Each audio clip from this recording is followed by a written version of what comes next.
A KQED HD production.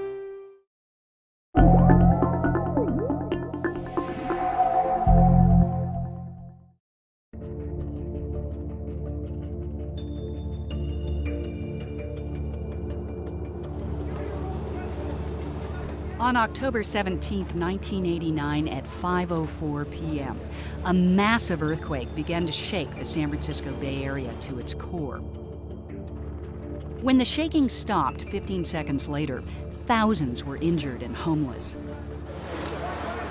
63 people had lost their lives and neighborhoods and roadways were destroyed. For more than 50 years, the San Francisco-Oakland Bay Bridge had been considered safe in an earthquake. But during the '89 quake, the bridge's structural vulnerability was exposed when a section of the upper deck collapsed and fell onto the lower deck, killing one motorist. James Wheaton was driving his pickup truck on the upper deck that day. This little car comes from behind me, passes me, gets back in front, and then takes off. And just after that, it disappears. And there's that horrendous crash when it hits the far side of the bridge. I couldn't see the road over the hood when I stopped. It was just air. J.J. O'Brien was one of the CHP officers who helped secure the Bay Bridge in the hours after the quake. This is a photo of me taken by the Chronicle as I'm looking in the hole on the bridge. It was still unstable. It was still shaking when I went up. Everybody was trying to help everybody out. And first responders, absolutely fantastic. After a month of emergency repairs, the bridge was back in service. But it was obvious the eastern span would not hold up in the next major seismic event.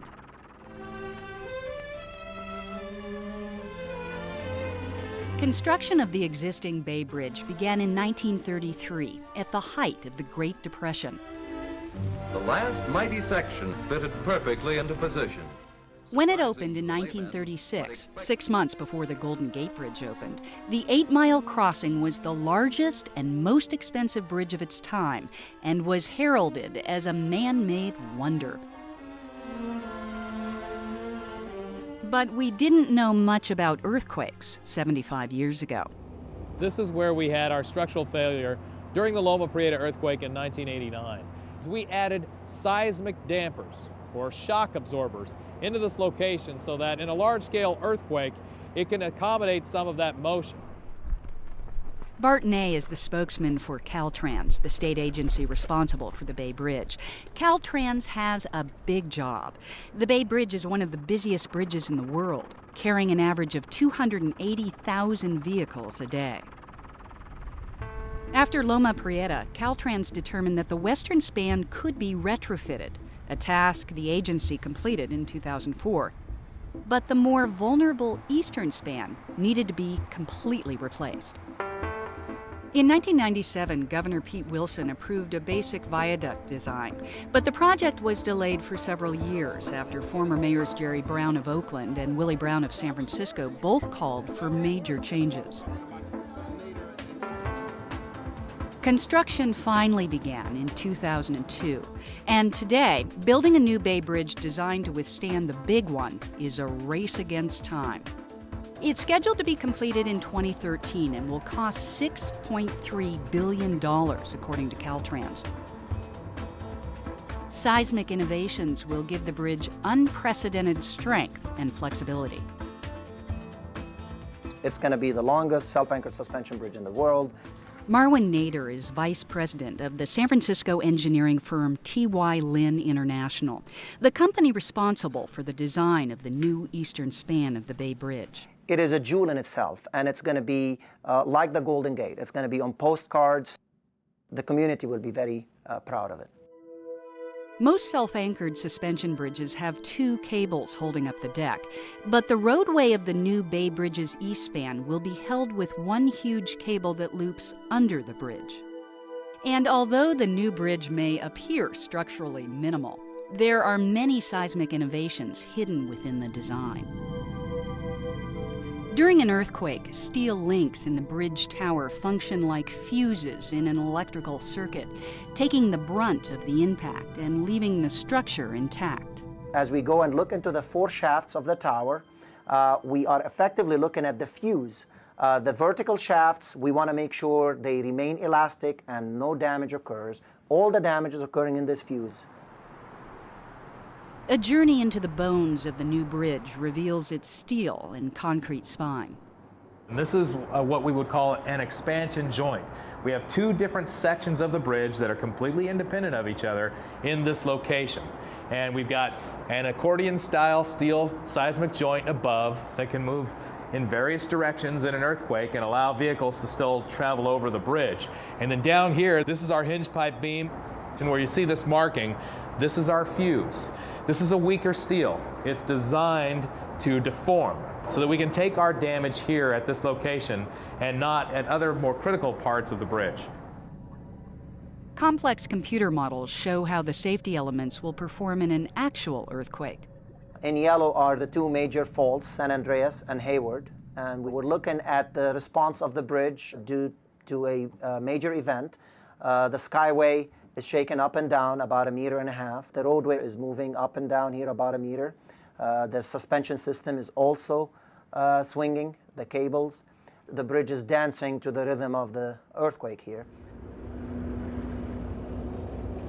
Reinforced concrete piers support box girders made of high-gauge steel.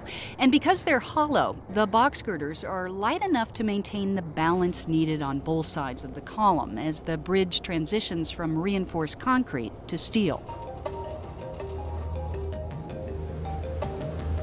The new foundation also will be stronger. The existing bridge sits on Douglas fir trees that were driven about 80 feet straight down into the mud. The base of the new bridge sits on massive steel pipes, 8 feet in diameter, that are driven at angles more than 300 feet into more stable soil formations.